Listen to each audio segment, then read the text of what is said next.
Hello friends, नमस्कार। Welcome to my channel. बहुत बहुत स्वागत है आप लोगों का हमारे चैनल एजुकेशनल एकेडमी पे। ठीक है, तो चलिए स्टार्ट करते हैं आज का सेशन। स्टार्ट करने से पहले छोटी सी रिक्वेस्ट है कि जो लोग चैनल में नए आए हैं वो चैनल को सब्सक्राइब करें और जो लोग सेशन से जुड़ चुके हैं वो सेशन को शेयर कर दीजिए। ओके।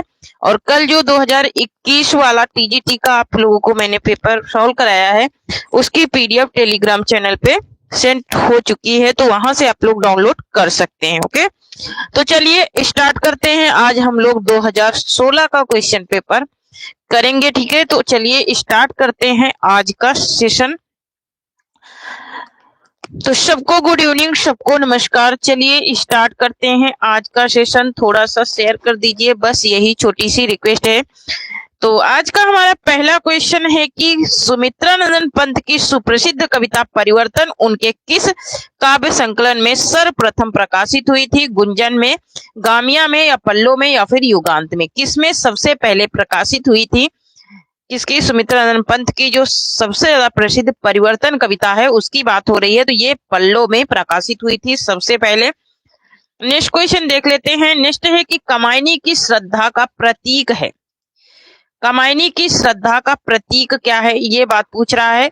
बुद्धि है, मन है, हृदय है, या फिर आनंद है?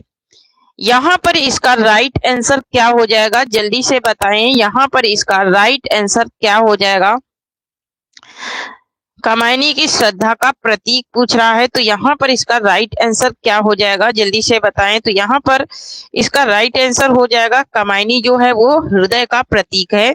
कामायनी का क्वेश्चन है कि अनाम दास का पोथा शीर्षक उपन्यास के लेखक कौन है? वृंदावन लाल वर्मा है, भगवती चरण वर्मा है, अमृतलाल नागर है, या फिर हजारी प्रसाद द्विवेदी हैं?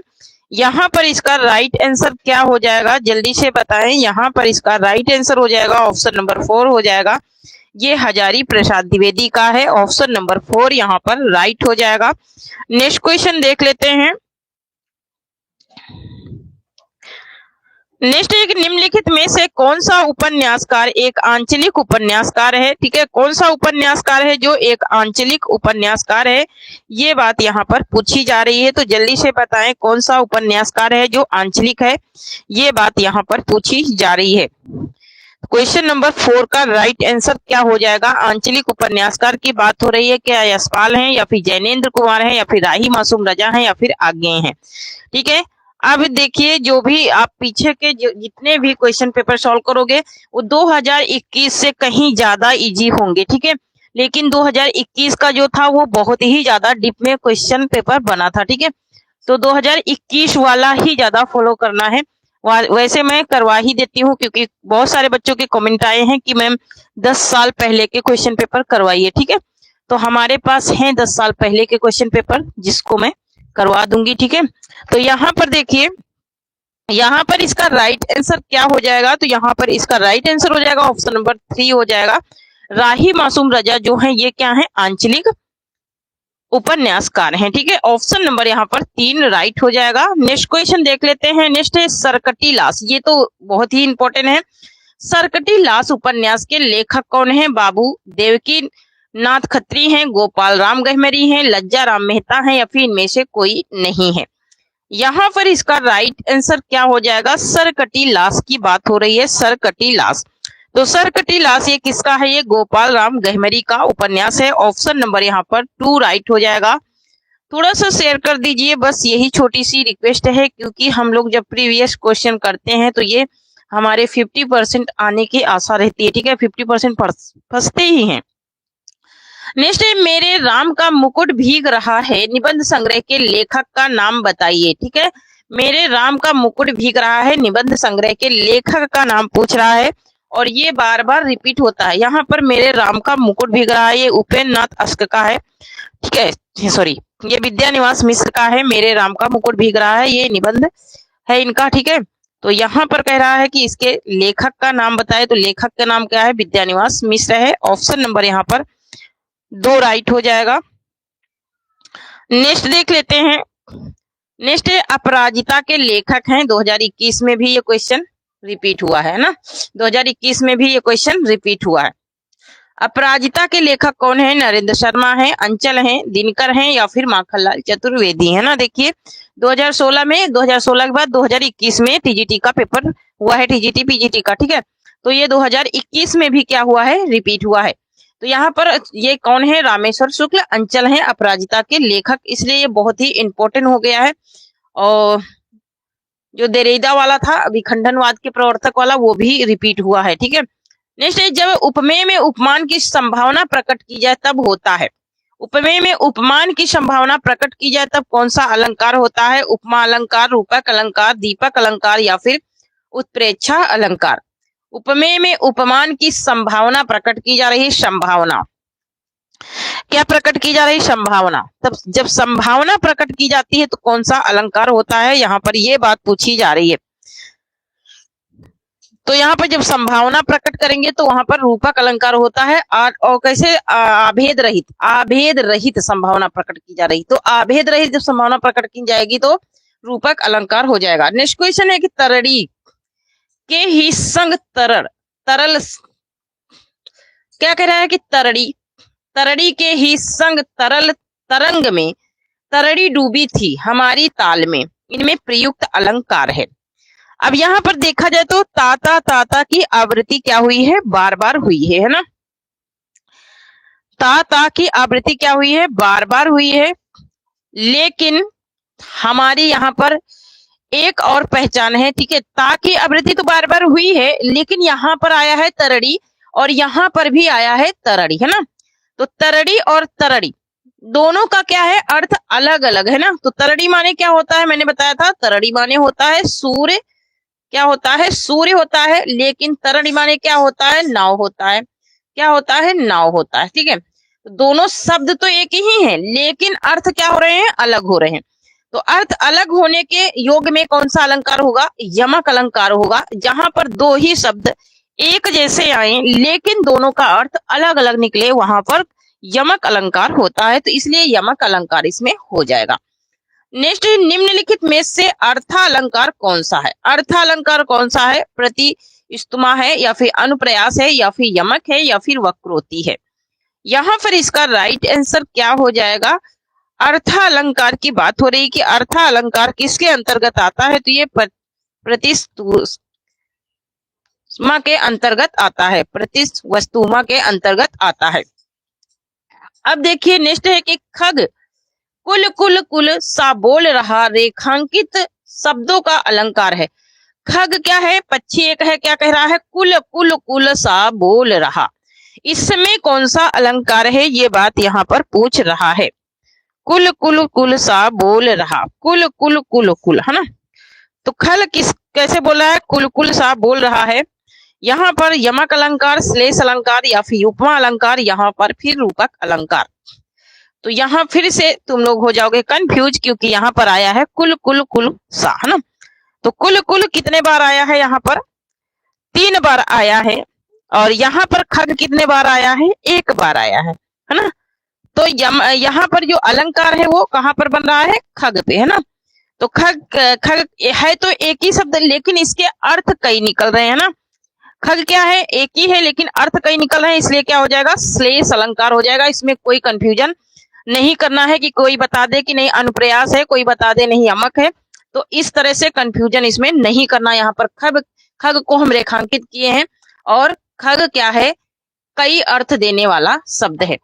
नेक्स्ट है हमारा कि उदित उदयगिरि मंच पर रघुवर बाल पतंग में कौन सा अलंकार है। 2021 में भी ये क्वेश्चन रिपीट हुआ है।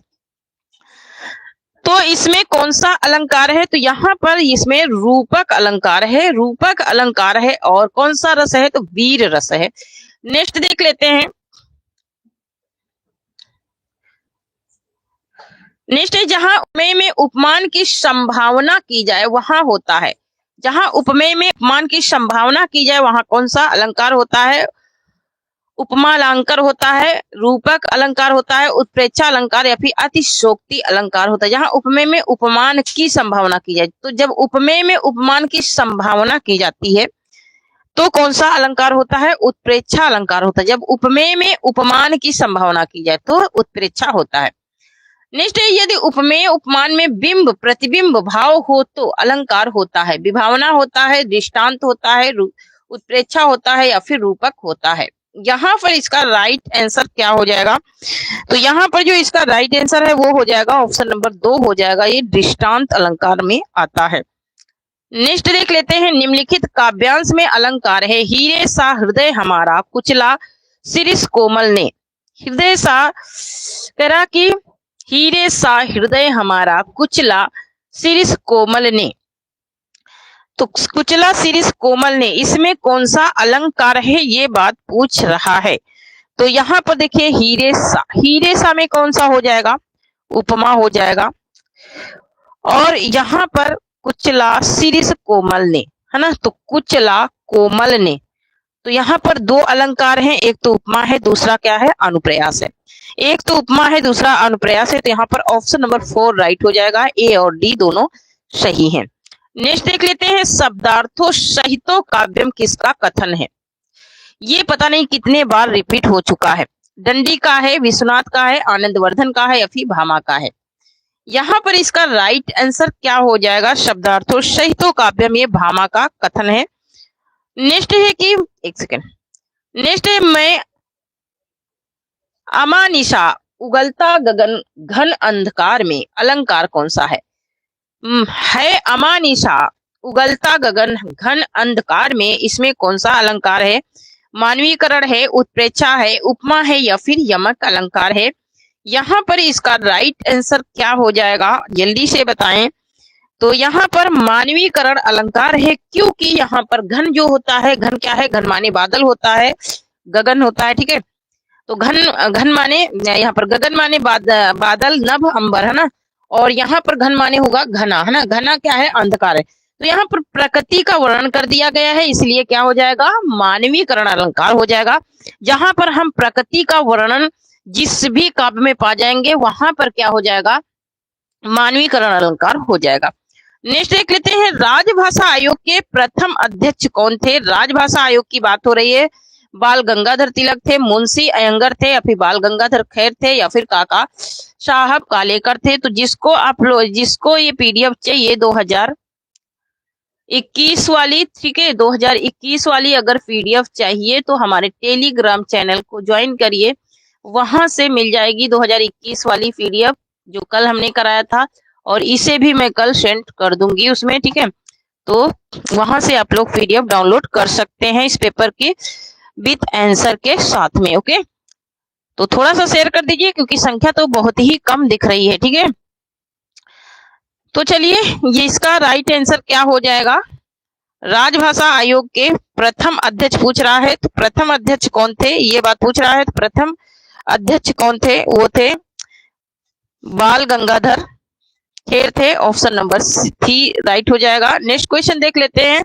नेक्स्ट है कि संघ की राजभाषा हिंदी और लिपि देवनागरी होगी, यह संविधान के किस अनुच्छेद में वर्णित है? ये संविधान के किस अनुच्छेद में वर्णित है ये बात पूछी जा रही है। तो ये वर्णित है 343 में, ऑप्शन नंबर यहाँ पर 3 राइट हो जाएगा। नेक्स्ट क्वेश्चन देख लेते हैं। नेक्स्ट है, भाषा के संबंध में असत्य कथन कौन सा है? देखिए, ये भी क्वेश्चन 2021 में रिपीट हुआ है, खाली उसमें 2021 में ये रिपीट हुआ है। सेम क्वेश्चन, सेम इसके ऑप्शन दिए गए। भाषा सामाजिक संपत्ति है, भाषा परिवर्तनशील है, भाषा अनुकरण सादृश्य है या फिर भाषा पैतृक संपत्ति है। यहाँ पर असत्य पूछ रहा है और 2021 वाले में भी असत्य ही पूछा था। तो ये कोई पैतृक संपत्ति नहीं होती है, भाषा कोई पैतृक संपत्ति नहीं होती है। भाषा अर्जन से आती है, भाषा वातावरण से आती है, ये हम सीखते हैं वातावरण से, समाज से सीखते हैं ना। तो ये कोई हमारे पितरों की, जो हमारे पूर्वज होते हैं, उनकी संपत्ति नहीं होती है, ठीक है। तो यहाँ पर कह रहा है कि भाषा पैतृक संपत्ति है, तो भाषा पैतृक संपत्ति नहीं है, ठीक है। नेक्स्ट देख लेते हैं, 2021 में भी ये रिपीट हुआ है क्वेश्चन। नेक्स्ट क्वेश्चन है कि मगही किस उपभाषा की बोली है? मगही किस उस उपभाषा की बोली है ये बात पूछ रहा है, मगही की बात पूछ रहा है। राजस्थानी है, पश्चिमी हिंदी है, पूर्वी हिंदी है या फिर बिहारी हिंदी है। यहाँ पर इसका राइट आंसर क्या हो जाएगा? तो मगही मैथिली, ये किसकी है? बिहारी हिंदी की बोली है मगही मैथिली। नेक्स्ट, भोजपुरी बोली की उत्पत्ति हुई है। भोजपुरी बोली की जो उत्पत्ति हुई है वो किससे हुई है? अर्धमागधी अपभ्रंश से, मागधी अपभ्रंश से, सौरसैनी अपभ्रंश से या फिर ब्रचड़ अपभ्रंश से? तो ये किससे हुई है? ये हुई है मागधी अपभ्रंश से हुई है भोजपुरी की उत्पत्ति। नेक्स्ट देख लेते हैं। तो नेक्स्ट है कि हरियाणी या बांगरू बोली, क्या कह रहा है? हरियाणी, एक सेकंड, हरियाणवी या बांगरू बोली किस अपभ्रंश से विकसित हुई है? ये बात यहाँ पर पूछ रहा है। क्या पश्चिमोत्तरी सौरसैनी अपभ्रंश से या फिर अर्धमागधी से या फिर नगरी अपभ्रंश से या फिर मागधी अपभ्रंश से? ये किससे विकसित हुई है? ये बात यहाँ पर पूछी जा रही है। तो ये विकसित हुई है हरियाणवी जो है वो विकसित हुई है पश्चिमोत्तरी सौरसैनी अपभ्रंश से। नेक्स्ट देख लेते हैं। नेक्स्ट है खड़ी बोली किस अपभ्रंश से विकसित हुई है? खड़ी बोली जो है ये किस अपभ्रंश से विकसित हुई है? मागधी से, अर्धमागधी से, सौरसैनी से या फिर पयचापी से? यहाँ पर इसका राइट आंसर क्या हो जाएगा? जल्दी से बताएं। तो यहाँ पर इसका राइट आंसर हो जाएगा ऑप्शन नंबर 3 हो जाएगा। ये किससे हुई है? ये हुई है सौरसैनी से। नेक्स्ट क्वेश्चन देख लेते हैं। प्रमोद जी के बहुत सारे आंसर एकदम सही आ रहे हैं, ठीक है। ऐसे ही प्रैक्टिस किया करिए और कंटेंट जरूर पढ़िए हमारी प्लेलिस्ट में जाकर के। यहाँ देखिए, हिंदी का पाणिनि किसको कहा जाता है? कामता प्रसाद गुरु को, रामचंद्र वर्मा को, भोलानाथ तिवारी को या फिर किशोरी दास वाजपेयी को? यहाँ पर इसका राइट आंसर क्या हो जाएगा? तो यहाँ पर जो प्रमोद कुमार है ना, तो इनके आंसर काफी सारे सही हो रहे हैं, ठीक है। तो यहाँ पर देखिए, यहाँ पर इसका राइट आंसर क्या हो जाएगा? तो ऑप्शन नंबर 1 राइट हो जाएगा। कामता प्रसाद गुरु को कहते हैं हिंदी का पाणिनि, है ना। नेक्स्ट क्वेश्चन है कि ओ औ किस प्रकार के वर्ण हैं? ओ औ जो है किस प्रकार के वर्ण हैं, ये बात पूछ रहा है। तालव्य है, मूर्धन्य है, दंतोष्ठ है या फिर कंठोष्ठ है ना। तो मैंने बताया था ये कहाँ से बोले जाते हैं, मैंने कई बार इसे एक्सप्लेन किया है कि ये किससे बोले जाते हैं। तो ये कंठ से बोले जाते हैं, इसलिए कंठोष्ठ वर्ण कहलाते हैं। नेक्स्ट क्वेश्चन है कि कौरवी किस बोली को कहते हैं? कौरवी किस बोली को कहते हैं? मारवाड़ी को कहते हैं, खड़ी बोली को, अवधी को या फिर छत्तीसगढ़ी को? यहाँ पर इसका राइट आंसर क्या हो जाएगा? कौरवी की बात हो रही तो कौरवी कहते हैं खड़ी बोली को। ऑप्शन नंबर 2 यहाँ पर राइट हो जाएगा। नेक्स्ट क्वेश्चन देख लेते हैं। नेक्स्ट है कि किसी सीमित क्षेत्र में बोली जाने वाली स्थानीय भाषा को कहते हैं राष्ट्रीय भाषा कहते हैं, राजभाषा कहते हैं, बोली कहते हैं या फिर उपभाषा कहते हैं? और आप लोग जो आंसर बता रहे हैं उसमें आप लोग अगर लिख करके आंसर भेजेंगे ना तो आप लोगों को ज्यादा जल्दी लर्न हो जाएंगे, ठीक है। तो ऑप्शन लिखने के बजाय आप लोग नाम लिखिए, ठीक है। आंसर का नाम लिखिए, जैसे कि सीमित क्षेत्र में बोली जाने वाली स्थानीय भाषा को क्या कहते हैं, ये बात पूछ रहा है। तो यहाँ पे आपको लिखना है बोली कहते हैं। आपको क्या लिखना है? बोली कहते हैं। नेक्स्ट क्वेश्चन है कि इनमें से कौन सी बोली पश्चिमी हिंदी के अंतर्गत नहीं आती है? खड़ी बोली, ब्रजभाषा, कनौजी या फिर अवधी? तो पश्चिमी के अंतर्गत कौन सी नहीं आती है? तो कौन सी नहीं आती है? अवधी नहीं आती है। ऑप्शन नंबर यहाँ पर 4 राइट हो जाएगा। नेक्स्ट है कि हिंदी की मूर्धन्य ध्वनियां हैं। मूर्धन्य ध्वनियां कौन सी हैं, ये बात पूछ रहा है। तो यहाँ पर टा, ठा, डा, ढा, डा, ये क्या है? मूर्धन्य ध्वनियां हैं। ऑप्शन नंबर यहाँ पर 2 राइट हो जाएगा। नेक्स्ट है भारत की संपर्क भाषा कौन सी है? भारत की संपर्क भाषा कौन सी है, ये बात पूछ रहा है। संपर्क भाषा की बात हो रही है। तो भारत की जो संपर्क भाषा है वो है ऑप्शन नंबर 3 राइट हो जाएगा। हिंदी है, हिंदी कई भाषाओं से क्या हो जाती है? जुड़ जाती है, इसलिए संपर्क भाषा कहलाती है। एक सेकेंड।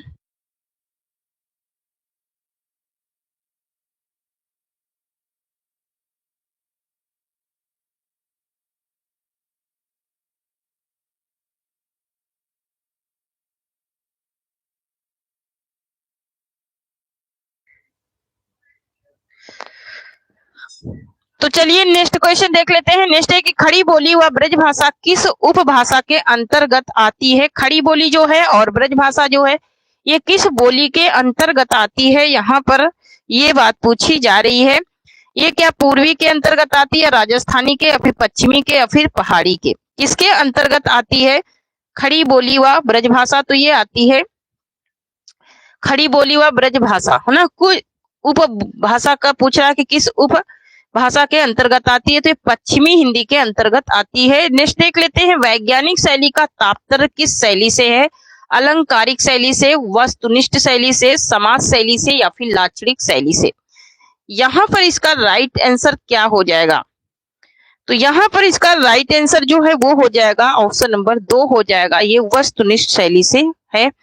नेक्स्ट एक, निम्नलिखित में ओष्ठ ध्वनियां कौन सी हैं? ओष्ठ ध्वनि पूछ रहा है। ओष्ठ ध्वनि का मतलब होता है जो हम लोग बोलते टाइम पर हमारे जो ओठ हैं वो लड़ते हैं, तो वही ओष्ठ ध्वनियां कहलाती हैं। तो यहाँ पर पा जो है, पा है ना, पा हम बोलते तो हमारे दोनों ओठ क्या हो जाते हैं? चिपक जाते हैं। ये क्या है? ओष्ठ ध्वनि है। अगर ऐसे नहीं पहचान पा रहे हो तो बोल के देखा करो, ठीक है। ये उच्चारण स्थान बहुत ही जल्दी याद हो जाएंगे। इनमें से कौन सी बोली राजस्थानी से संबंध नहीं है? जयपुरी का, मारवाड़ी का, मेवाती का या फिर मगही का? नहीं की बात हो रही है यहाँ पर। कौन सी बोली नहीं है? तो वो कौन सी नहीं है? मगही नहीं है, मगही है बिहारी की। यहाँ पर क्वेश्चन नंबर, हाँ ठीक है। नेक्स्ट देख लेते हैं। नेक्स्ट है, लाश किस भाषा का शब्द है? लाश जो है ये किस भाषा का शब्द है, ये बात यहाँ पूछी जा रही है। लाश जो है ये तुर्की भाषा का शब्द है। नेक्स्ट है कि कर्म कारक के लिए प्रयुक्त होने वाला चिन्ह है ना। कर्म कारक के लिए, तो कर्ता ने कर्म को करण से के द्वारा संप्रदान के लिए अपादान से अलगाव अधिकरण में पर ना संबंध काका की के और संबोधन है अरे वो हो जाता है, ठीक है। तो ऑप्शन नंबर यहाँ पर 4 राइट हो जाएगा। नेक्स्ट देख लेते हैं। सेशन में बने रहिए क्योंकि पूरा ही पेपर में कराऊंगी, 125 क्वेश्चन पूरे कराऊंगी। यहाँ देखिए, तोता डाली पर बैठा है, अभी अभी मैंने एक्सप्लेन किया है, तोता डाली पर बैठा है। यहाँ जो पर ये इसका आधार है। इस वाक्य में कौन सा कारक है? करण है, संबंध है, अधिकरण है या फिर अपादान है? तोता कहाँ बैठा है? डाली पर बैठा है। डाली पर बैठा है, डाली क्या है? उसका आधार हो गई, ठीक है। तो यहाँ पर कौन सा कारक हो जाएगा? ये बात पूछ रहा है। यहाँ पर अधिकरण कारक हो जाएगा। अधिकरण कारक के अंतर्गत एक तो चिन्ह आता है में और दूसरा आता है पर। नेक्स्ट क्वेश्चन देख लेते हैं। वह कार मेरी है, इस वाक्य में कौन सा कारक है? वह कार मेरी है ना। तो यहाँ पर कार का संबंध कर्ता से क्या हो रहा है? जुड़ रहा है। तो कौन सा कारक हो जाएगा? कार का संबंध कर्ता से जुड़ रहा है, तो कौन सा कारक हो जाएगा? जल्दी से बताएं। करण, संबंध या फिर संप्रदान या फिर अधिकरण, है ना। तो मैंने अभी अभी बताया है, यहाँ पर संबंध कारक हो जाएगा। वह कार मेरी है ना। कार का संबंध कर्ता से हो रहा है, इसलिए यहाँ पर संबंध कारक हो जाएगा। नेक्स्ट है, उसने उसे छल से पराजित किया। में छल में कौन सा कारक है? छल से पराजित किया, तो छल मतलब कि क्या किया है? अलग होने का काम किया। कौन सा कारक हो जाएगा? जल्दी से बताएं। कर्ता, करण, अपादान या फिर कर्म? तो उसने छल से पराजित किया है ना, हराया है। तो क्या हो जाएगा यहाँ पर? इसका राइट आंसर हो जाएगा हमारा क्या? छल से पराजित किया। छल से, है ना। क्या हो रही है यहाँ पर? क्रिया हो रही है या फिर अलग होने की बात हो रही है? क्रिया हो रही है, अलग होने की बात हो रही है? क्रिया हो रही है ना, तो क्या हो जाएगा? करण कारक हो जाएगा। नेक्स्ट है, कारक के भेद हैं। कारक के कितने भेद हैं? 5 भेद हैं, 6 भेद हैं, 7 भेद हैं या फिर 8 भेद हैं? यहाँ पर इसका राइट आंसर क्या हो जाएगा? कितने भेद हैं कारक के? तो कारक के कितने भेद हैं? 8 भेद हैं। ऑप्शन नंबर 4 राइट हो जाएगा। नेक्स्ट, संज्ञाओं के साथ आने वाली विभक्तियों को क्या कहा जाता है? संज्ञाओं के साथ जो विभक्तियां आती है उनको क्या कहते हैं? संलिष्ट कहते हैं, विलिष्ट कहते हैं, श्रेष्ठ कहते हैं या फिर उपयुक्त में से कोई नहीं। यहाँ पर इसका राइट आंसर क्या हो जाएगा? तो ऑप्शन नंबर यहाँ पर 2 राइट हो जाएगा, विलिष्ट कहते हैं। ऑप्शन नंबर 2 राइट हो जाएगा। नेक्स्ट है कि निम्नांकित में से कौन सा शब्द स्त्रीलिंग नहीं है? सुबह, दोपहर, सांझ या फिर दिन? कौन सा शब्द है जो स्त्रीलिंग नहीं है? ये बात यहाँ पर पूछ रहा है। कौन सा शब्द है जो स्त्रीलिंग नहीं है? तो स्त्रीलिंग कौन सा शब्द नहीं है? तो यहाँ पर जो दिन है ये स्त्रीलिंग नहीं है, ये क्या है? पुल्लिंग है। ऑप्शन नंबर यहाँ पर 4 राइट हो जाएगा। नेक्स्ट है, ऋषि का स्त्रीलिंग होगा। मोस्ट इंपोर्टेंट है। ऋषिणी होगा, ऋषि पत्नी होगा, ऋषिका होगा या फिर ऋषिणी होगा। यहाँ पर इसका राइट आंसर क्या हो जाएगा, जल्दी से बताएं। यहाँ पर इसका राइट आंसर होगा ऋषिका। ऑप्शन नंबर यहाँ पर 3 राइट हो जाएगा, ऋषिका। नेक्स्ट देख लेते हैं, निम्नलिखित में से कौन सा शब्द पुल्लिंग है। कौन सा शब्द है जो पुल्लिंग है, आए, व्यय, नहर या फिर लहर। पुल्लिंग पूछ रहा है, ठीक है, पुल्लिंग पूछ रहा है, कौन सा शब्द क्या है, पुल्लिंग है, ये बात पूछ रहा है। तो यहाँ पर व्यय माने क्या होता है, खर्चा करना। क्या होता है, खर्चा करना। तो क्या हो जाएगा, पुल्लिंग हो जाएगा। नेक्स्ट क्वेश्चन देख लेते हैं।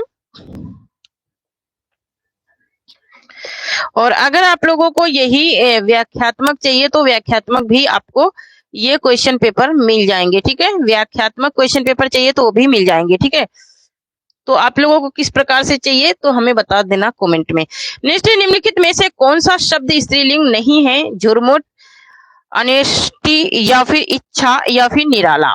कौन सा स्त्रीलिंग नहीं है, तो यहाँ पर निराला जो है ये स्त्रीलिंग नहीं है, पुल्लिंग है। नेक्स्ट है कि निम्नलिखित शब्दों में से स्त्रीलिंग शब्द है, टकसाल, दाग, घर या फिर खीरा या फिर खीरा।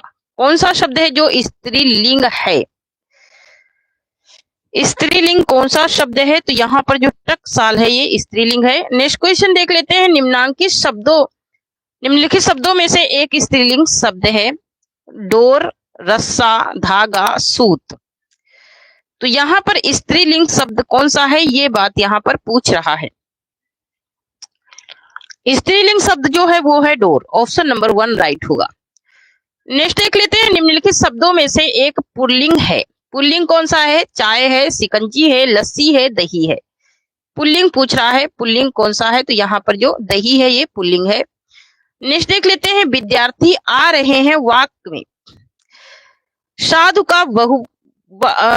का निर्धारित कीजिए। साधु जो है, साधु का वचन निर्धारित करना है। यहाँ पर विद्यार्थी आ रहे हैं, विद्यार्थी आ रहे हैं नहीं, साधु होगा, ठीक है। अगर यहाँ साधु होगा तभी तो हम उधर का देखेंगे, ठीक है। इतना मिस्टेक होता है, देखिए पेपर में भी।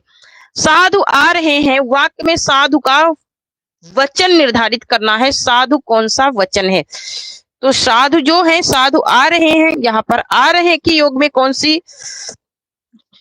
सा वचन हो जाएगा, तो आ रहे के योग में हो जाएगा बहुवचन। ऑप्शन नंबर 2 राइट हो जाएगा। नेक्स्ट, निम्नलिखित शब्दों में से एक वचन है। एक वचन क्या है, प्राण है, दर्शन है, ओठ है या फिर तेल है। सदा एक वचन में आने वाला शब्द यहाँ पर पूछ रहा है कि हमेशा एक वचन में आता है तेल। नेक्स्ट है, साधु आ रहे हैं वाक्य में साधु का वचन निर्धारित कीजिए, है ना। तो साधु क्या है, बहुवचन है, अभी भी आप लोगों ने पढ़ा। नेक्स्ट है कि हिंदी भाषा में वचन कितने प्रकार के होते हैं, तो वचन 2 ही प्रकार के होते हैं, एक वचन और बहुवचन। नेक्स्ट है, चिड़िया शब्द का प्रयोग बहुवचन में क्या होता है।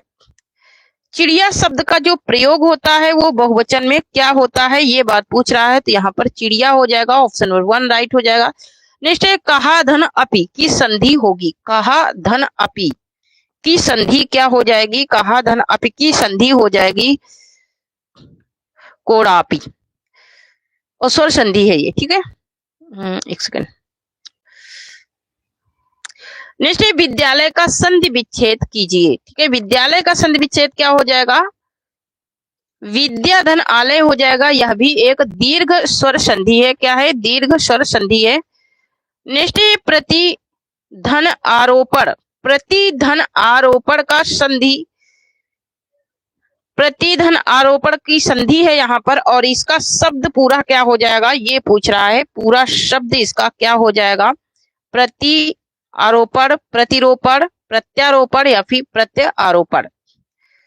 तो यहाँ पर जो इसका शब्द बनेगा वो बनेगा प्रत्यारोपण। क्या बन जाएगा, प्रत्यारोपण बन जाएगा। ऑप्शन नंबर यहाँ पर 3 राइट हो जाएगा। नेक्स्ट क्वेश्चन देख लेते हैं। नेक्स्ट है कि दत्य धन अरि बराबर दत्यारी एक उदाहरण है।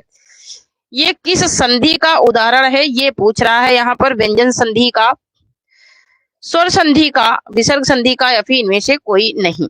तो यहाँ पर मैं बताते चलो ये स्वर संधि का है। और कौन सी स्वर संधि है, तो यहाँ पर दीर्घ स्वर संधि का ये उदाहरण, सॉरी दीर्घ नहीं, ये वृद्धि स्वर संधि का उदाहरण है। किसका है, वृद्धि स्वर संधि का उदाहरण है दत्यारी। नेक्स्ट है उद्योग का संधि होगा। उद्योग का संधि क्या हो जाएगा? उद्योग का संधि। उद्योग का संधि पूछ रहा है तो उद्योग का हो जाएगा उत धन योग हो जाएगा, यह एक व्यंजन संधि है। नेक्स्ट है कि महात्मा शब्द में कौन सा समास है? महात्मा। महात्मा शब्द में पूछ रहा है, महात्मा में क्या बताया जा रहा है? विशेष और विशेषता बताई जा रही है। महान है जिसकी आत्मा, कर्मधारय समास हो जाएगा। नेक्स्ट है सिंह द्वार शब्द में समास है। सिंह द्वार, सिंह का द्वार, तत्पुरुष समास, अव्ययी भाव समास, कर्मधारय या फिर इनमें से कोई नहीं, है ना। हमने विग्रह किया क्या? सिंह का द्वार। तो सिंह का द्वार मतलब क्या हो जाएगा? तत्पुरुष समास हो जाएगा, यहाँ पर संबंध तत्पुरुष समास है। नेक्स्ट है धनंजय समास है। धनंजय में कौन सा समास है? ये बात पूछी जा रही है। तत्पुरुष समास है, कर्मधारय है, बहुव्रीहि है या फिर अव्ययी भाव है। यहाँ पर इसका राइट आंसर क्या हो जाएगा? धनंजय में समास पूछ रहा है। तो धनंजय में जो समास है उसमें कौन सा समास है? जल्दी से बताएं। तो यहाँ पर जो समास है वो है बहुव्रीहि समास। नेक्स्ट क्वेश्चन देख लेते हैं। नेक्स्ट है कि जय पराजय में कौन सा समास है? जय पराजय में अव्ययी भाव, बहुव्रीहि, द्वंद्व या फिर द्विगु, कौन सा समास है जय पराजय में? तो जय पराजय में समास पूछ रहा है कि कौन सा समास है? यहाँ पर द्वंद्व समास है, क्योंकि जय और पराजय ना, हार और जीत। नेक्स्ट क्वेश्चन है कि इन युग्मों में से कौन सा सही नहीं है? ये पूछ रहा है। कह रहा है नीलोत्पलम में, नीलोत्पलम में कर्मधारय समास है। कह रहा है नीलोत्पलम में कर्मधारय समास है, ये बिल्कुल बात सही है। दशानन में बहुव्रीहि है। राम लक्षणों में कह रहा है कि राम लक्षणों, यहाँ पर राम लक्ष्मणों में जो समास है वो अव्ययी भाव नहीं है, ठीक है। दिवा रात्रि में द्वंद्व समास है, क्योंकि दिवा रात्रि मतलब हो जाएगा दिन और रात, द्वंद्व समास है इसमें। इसमें बहुव्रीहि है, इसमें कर्मधारय है। लेकिन यहाँ पर राम लक्षणों में क्या है? द्वंद्व समास है। यहाँ पर द्वंद्व समास है, अव्ययी भाव नहीं है, इसलिए क्या हो जाएगा? ये गलत हो जाएगा। फिर से देखिए, रिपीट हुआ है वही शब्द। नीलोत्पलम में कौन सा समास है? यहाँ पर पूछ रहा है नीलोत्पलम में। नीलोत्पलम में जो है वो कर्मधारय समास है। ऑप्शन नंबर 1 यहाँ पर राइट हो जाएगा, ठीक है। नेक्स्ट क्वेश्चन देख लेते हैं। नेक्स्ट है पंचवटी शब्द में कौन सा समास है? पंचवटी मतलब कि 5 वटों का समूह, कर्मधारय समास, द्विगु समास, अव्ययी भाव या फिर तत्पुरुष समास। 5 वटों का समूह, समूह की बात किसमें होती है? तो द्विगु में होती है, द्विगु समास यहाँ पर हो जाएगा। नेक्स्ट है कि धनुष्वाण में कौन सा, किस तरह का समास है? धनुष्वाण, है ना, तत्पुरुष समास है, बहुव्रीहि है, कर्मधारय है या फिर द्वंद्व है। जहां पर इसका राइट आंसर क्या हो जाएगा? तो जल्दी से बताएं, यहाँ पर इसका राइट आंसर क्या हो जाएगा? तो ऑप्शन नंबर 2 हो जाएगा, नहीं सॉरी, ऑप्शन नंबर 4 हो जाएगा, धनुष और बाण। क्या हो जाएगा? धनुष और बाण हो जाएगा। नेक्स्ट क्वेश्चन देख लेते हैं। सदगति शब्द में समास होगा। सदगति में तत्पुरुष समास, कर्मधारय समास, अव्यय समास है। नेक्स्ट है माता पिता में कौन सा समास है? माता पिता में माता और पिता द्वंद्व समास हो जाएगा। नेक्स्ट देख लेते हैं।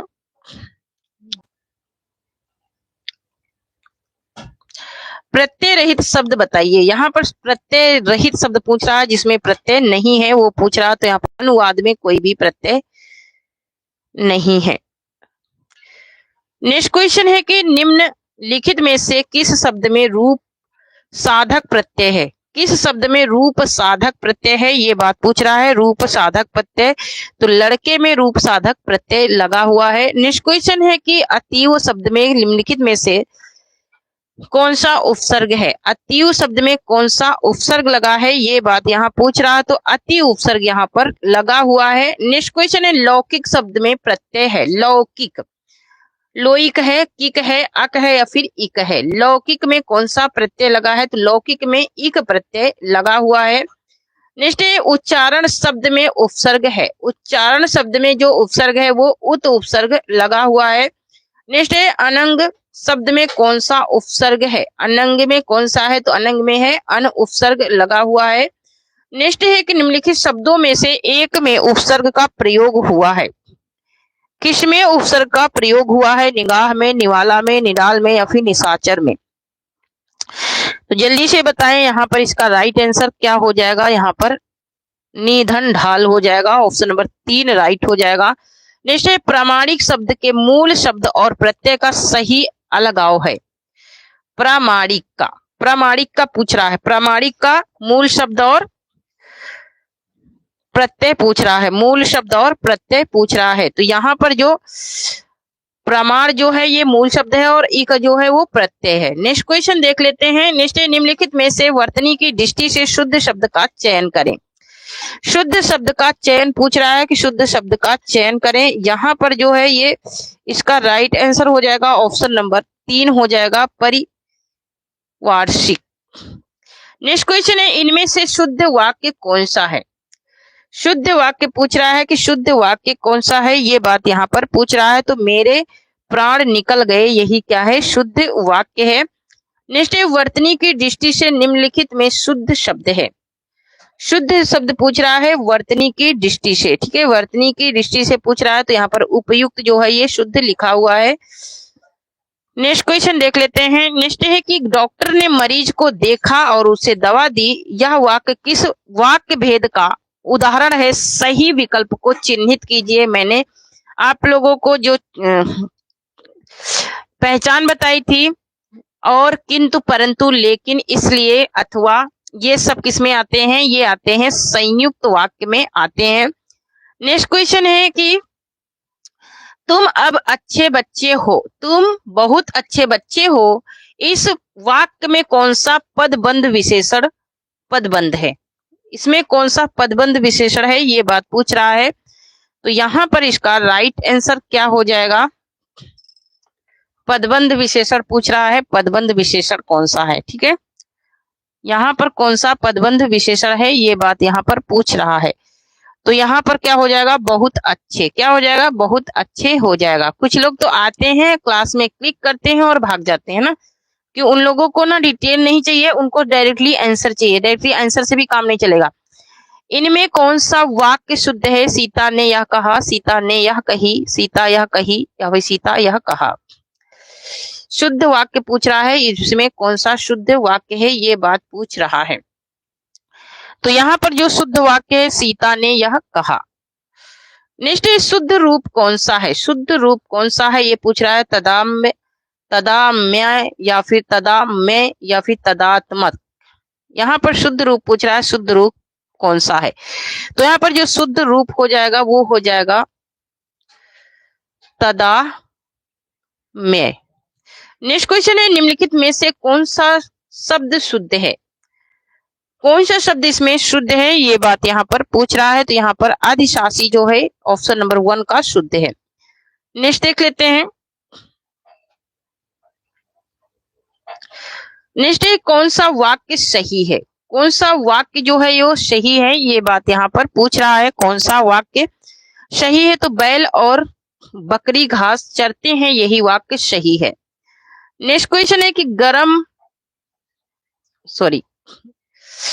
नेक्स्ट है मरण वचन जब सीता बोला पंक्ति में प्रयोग हुआ है कर्मवाच्य का, कर्तृवाच्य का, गलत वाक्य का या फिर भाववाच्य का। मरण वचन जब सीता बोला, इसमें किसका प्रयोग हुआ है, किस वाच्य का प्रयोग हुआ है, वाच्य पूछ रहा है। तो इसमें भाववाच्य का प्रयोग हुआ है। नेक्स्ट देख लेते हैं। नेक्स्ट नीचे एक ही शब्द की 4 वर्तनी दी गई है, सही का चयन कीजिए, है ना, सही का चयन करना है। 36 लिखा है, लेकिन यहाँ पर कौन सा 36 सही लिखा हुआ है, ये बात पूछ रहा है। तो यहाँ पर ऑप्शन नंबर 4 का 36 सही लिखा हुआ है। नेक्स्ट है उन्नत मना शब्द का सही अर्थ है, उन्नत मना शब्द का सही अर्थ क्या हो जाएगा, ये बात यहाँ पर पूछ रहा है। तो इसका सही अर्थ हो जाएगा उच्च भावों एवं विचारों से युक्त। नेक्स्ट देख लेते हैं। इनमें से एक शब्द की वर्तनी अशुद्ध है, अशुद्ध वर्तनी को बताना है। क्वेश्चन नंबर 90 का ऑप्शन नंबर 1 राइट हो जाएगा। यहाँ पर द्वारिका जो है ये गलत लिखा हुआ है। नेक्स्ट क्वेश्चन है कि कच्चा शब्द का शुद्ध उच्चारण होगा, कच्चा शब्द का शुद्ध उच्चारण पूछ रहा है, कच्चा शब्द का शुद्ध उच्चारण। तो यहाँ पर ऑप्शन नंबर 3 जो है ये राइट हो जाएगा, कस्सा हो जाएगा। नेक्स्ट मोर का पर्यायवाची शब्द क्या है, मोर का पर्यायवाची शब्द पूछ रहा है, तो काल्पी हो जाएगा मोर का पर्यायवाची शब्द। नेक्स्ट निम्नलिखित में घोड़ा का पर्यायवाची शब्द नहीं है। घोड़ा का पर्यायवाची शब्द कौन सा नहीं है, ये बात यहाँ पर पूछ रहा है।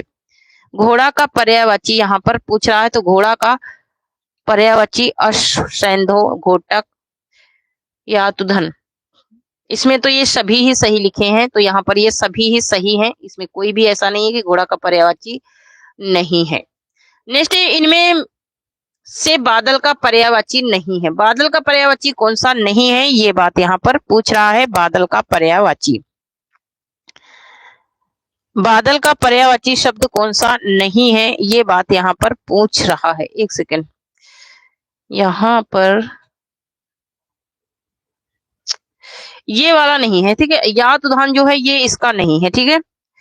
नेक्स्ट, इनमें से बादल का पर्यायवाची कौन सा नहीं है, तो बादल का पर्यायवाची इसमें कौन सा नहीं है, ये बात पूछ रहा है, तो वो जलधि जो है ये नहीं है। नेक्स्ट क्वेश्चन देख लेते हैं। नेक्स्ट है, अभिभारों का विपरार्थक शब्द निम्नलिखित विकल्पों में से है।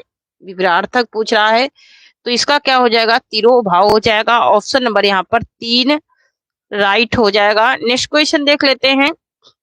नेक्स्ट है, बाण के पर्यायवाची के लिए कौन सा विकल्प उचित है। बाण के पर्यायवाची के लिए पूछ रहा है, बाण के पर्यायवाची के लिए सर और सिल्ली मुख हो जाएगा सही शब्द। नेक्स्ट है कि कामदेव का पर्यायवाची शब्द कौन सा है। कामदेव का पर्यायवाची पूछ रहा है, तो कामदेव का जो पर्यायवाची है वो है मनोज। ऑप्शन नंबर 3 राइट होगा। नेक्स्ट है, गंगा का एक नाम है। गंगा का एक और नाम क्या है, ये और नाम पूछ रहा है, ये पर्यायवाची शब्द ही है, तो विष्णुपदी हो जाएगा और नाम। नेक्स्ट है, निम्नलिखित में से कौन सा शब्द कमल का पर्यायवाची नहीं है, तो अमी किसका है, ये अमृत का है, कमल का नहीं है, ठीक है। ये किसका है, अमृत का है। नेक्स्ट है, कामदेव का पर्यायवाची शब्द कौन सा है। कामदेव का पर्यायवाची शब्द कौन सा है, ये बात पूछ रहा है, तो ये मनोज जो है काम का पर्यायवाची शब्द है। निम्नलिखित में से कौन सा शब्द पताका का पर्यायवाची नहीं है। पताका का पर्यायवाची शब्द कौन सा नहीं है, ये बात पूछ रहा है, तो यहाँ पर पस्तर जो है ये नहीं है। नेक्स्ट देख लेते हैं।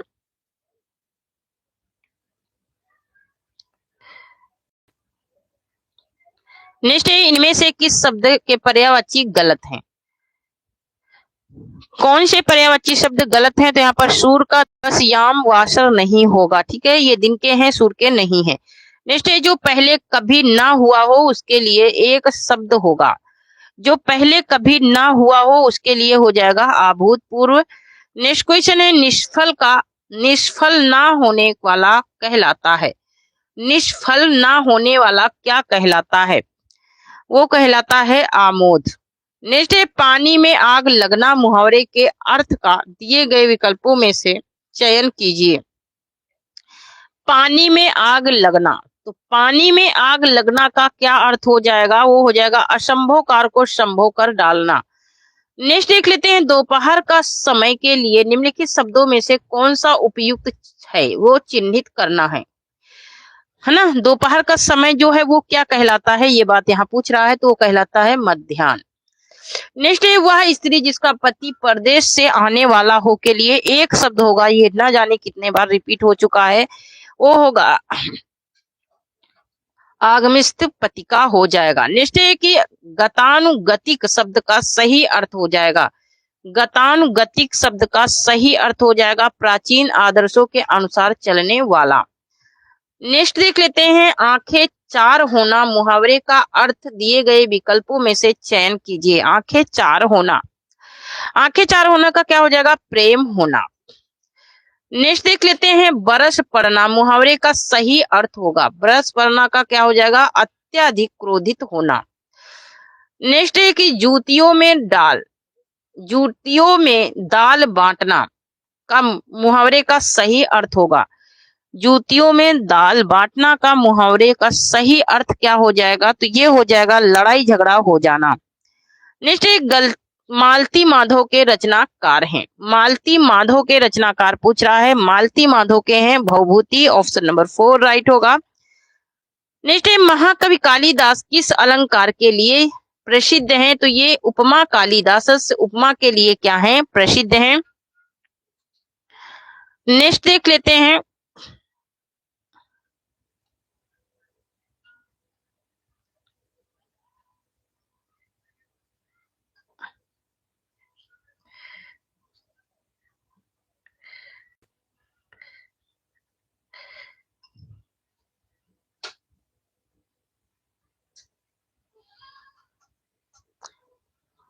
नेक्स्ट है वामाकुलस्य धामा में वामा शब्द का अभिप्राय है। वामाकुलस्य धामा में वामा शब्द का क्या अभिप्राय है? तो ये विपरीत आचरण करने वाली स्त्रियां। नेक्स्ट देख लेते हैं। नेक्स्ट है भक्ति काल के किस कवि को जड़िया विशेषण से विभूषित किया गया है? तो वो किया गया है नंददास को। नेक्स्ट है ध्रुव चरित्र के रचयिता हैं। ध्रुव चरित्र के रचयिता कौन है? ध्रुव चरित्र के रचयिता हैं नरोत्तम दास। नेक्स्ट क्वेश्चन देख लेते हैं। नेक्स्ट है नारी तुम केवल श्रद्धा हो। ये भी बहुत ज्यादा रिपीटेड क्वेश्चन है। नारी तुम केवल श्रद्धा हो पंक्ति किस रचना में है? नारी तुम केवल श्रद्धा हो ये कमायनी में है पंक्ति। नेक्स्ट क्वेश्चन देख लेते हैं। हम कौन थे क्या हो गए और क्या होंगे अब अभी आओ विचारें आज मिलकर ये समस्याएं सभी। उपयुक्त काव्य पंक्तियां किस कवि की हैं? ये काव्य पंक्तियां जो हैं ये किस कवि की हैं? तो ये हैं मैथिली शरण गुप्त की। नेक्स्ट है परिमल किसकी रचना है? परिमल जो है ये किस तो ये परिमल जो रचना है ये है सूर्यकांत त्रिपाठी निराला की रचना है। ऑप्शन नंबर 3 राइट हो जाएगा। नेक्स्ट है इनमें से कौन छायावादी कवि नहीं है? छायावादी कवि कौन से नहीं है ये बात पूछी जा रही। मैथिली शरण गुप्त नहीं है। नेक्स्ट है आंगन के पार द्वार के रचनाकार हैं। आंगन के पार द्वार के रचनाकार कौन है ये बात यहाँ पर पूछी जा रही है। तो आंगन के पार द्वार किसका है? सच्चिदानंद हीरानंद आगे का है। नेक्स्ट क्वेश्चन है कुंवर नारायण किस सप्तक के कवि हैं? किस सप्तक के कवि हैं कुंवर नारायण? तो कुंवर नारायण है तीसरे सप्तक के कवि। नेक्स्ट क्वेश्चन है कि दूसरा सप्तक किस वर्ष प्रकाशित हुआ? तो दूसरा सप्तक जो हुआ था वो किस वर्ष हुआ था? 1959 में हुआ था। नेक्स्ट देख लेते हैं तार सप्तक के संपादक कौन है? तो तार सप्तक के संपादक हैं अज्ञे जी। नेक्स्ट है कि निम्न में से कौन मनोवैज्ञानिक उपन्यासकार नहीं है? ये मैं कई बार प्रैक्टिस में भी क्वेश्चन करा चुकी हूँ। कौन मनोवैज्ञानिक नहीं है? तो मनोहर श्याम जोशी नहीं है। ऑप्शन नंबर 4 राइट हो जाएगा। तो थैंक यू फ्रेंड्स, आज के लिए इतना ही। तब तक के लिए जय हिंद जय भारत। जुड़े रहे हमारे साथ में। कल मैं जुड़ती हूँ एक नए पेपर के साथ में। तो तब तक के लिए थैंक यू, जय हिंद जय भारत। आप लोगों को ये पीडीएफ चाहिए तो टेलीग्राम चैनल से जरूर जुड़ जाइए, ठीक है। थैंक यू, जय हिंद जय भारत।